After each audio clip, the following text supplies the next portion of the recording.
Why do COD fans hate Warzone 2? Well, I ask you Call of Duty fans to put the hoagie down for a minute and listen. No, seriously, I'm asking you to listen for one moment.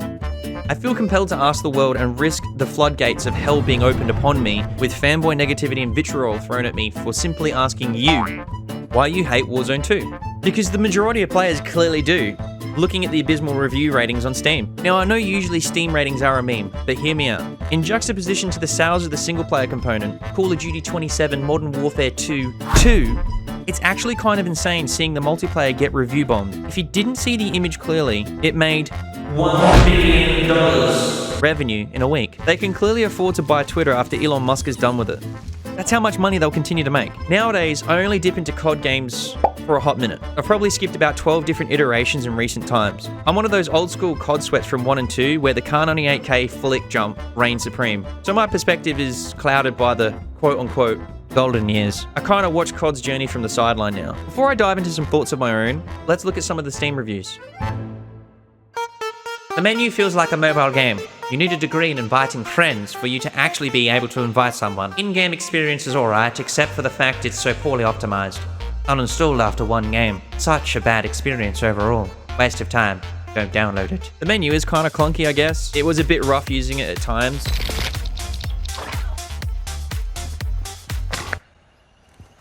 I would like the ammo. I cannot pick up the ammo. You fucking piece of shit. I'm gonna lose my mind, dude. I want ammo.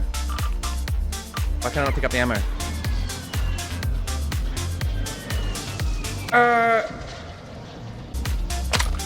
Holy shit. That's usually the case with games designed for console players in mind first, so as a PC game, I didn't really think much of it. Holy fucking shit. I would rather shove rusty nails up my ass than to navigate this menu one more fucking time. Yeah, this dude definitely had a rough time swapping weapons like I did. I guess there's no real excuse for this. Controller menu or not, interacting with stuff feels like ass. I'm just making sure I keep looking at the screen. What the fuck? I saw mostly negative and thought gamers were being whiners again, and downloaded it. Then I downloaded it, and can't even get it to launch. Hopefully the small budget indie dev team can fix this game. I'll agree on that. For a small indie dev team, they probably lack the budget to optimize the game for my system with a 3070 graphics card. You can always count on Activision release to make you feel scammed, even when the game's free. Thank God the store is still perfectly functional. What would I do without it? It's funny that, with any big studio release, you never see the battle pass or cosmetic store features not working correctly. I don't want to sound like a conspiracy theorist, but it's almost as if cosmetics and in-game stores have become the main focus of the AAA gaming industry. Bad things. Servers, user interface, matchmaking, gameplay. Free may be too expensive. You have a life to live. Spend it asking for better than this. That's deep. This ended up getting philosophical pretty quickly. Evidently, the servers were choking pretty hard, but the one thing that struck me the most was the gameplay. Warzone 2.0 made Call of Duty Battle Royale even more campy. It just felt like no matter how I played, slow, fast, methodical, I always got killed by some rodent player from behind. I don't know if it was the non-existent footsteps, the tactical nukes on every explosive, or the inconsistent time to kill. Sometimes it took a week to bring someone down, and other times it's over in a heartbeat. But I feel like this is the lowest TTK in any COD game ever. Fucking bullshit game sound, man. It sounds like he's a bug.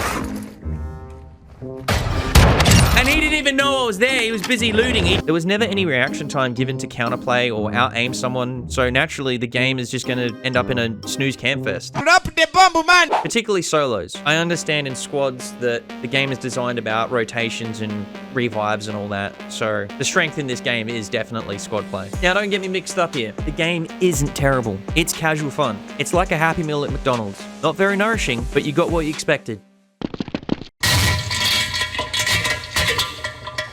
However, for a billion-dollar franchise, it does feel like they could do better with their optimization. I just can't get past how much the game stutters on my beast machine. The game definitely felt like they were on crunch towards the end. And it makes sense because they didn't really showcase any DMZ footage until the very last week before launch. I'm a little disappointed, I will say. It seems to be, well, COD.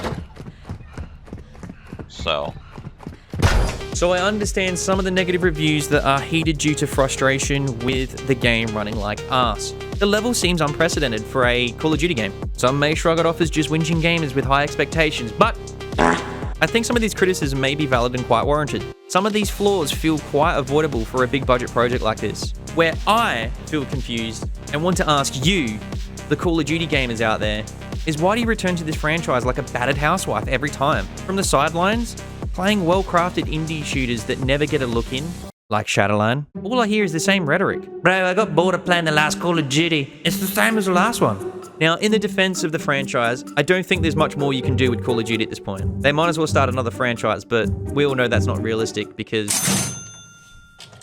if you're truly dissatisfied with the franchise, why do you insist on buying it? Why do you persist to get the Battle Pass when the natural inclination is to feel discontent with the yearly installment of Call of Duty after a few weeks? It is literally the same product repackaged in different ways every year for 2 decades now.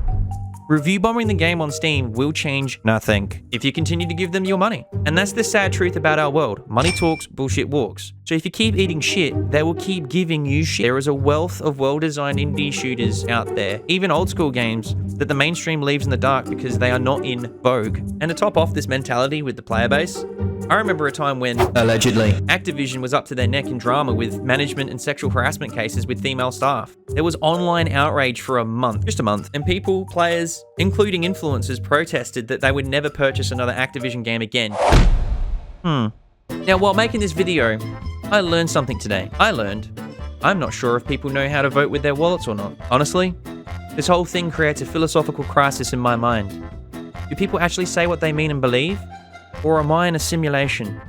Is my reality just a stream of consciousness from an Etch-a-Sketchistan world created by a child?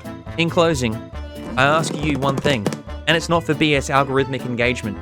I truly want to know, why do COD fans hate Warzone 2? Tell me. Because it doesn't make any sense. They created this beast by constantly buying into it. So you tell me, why did you review bomb Warzone 2 on Steam?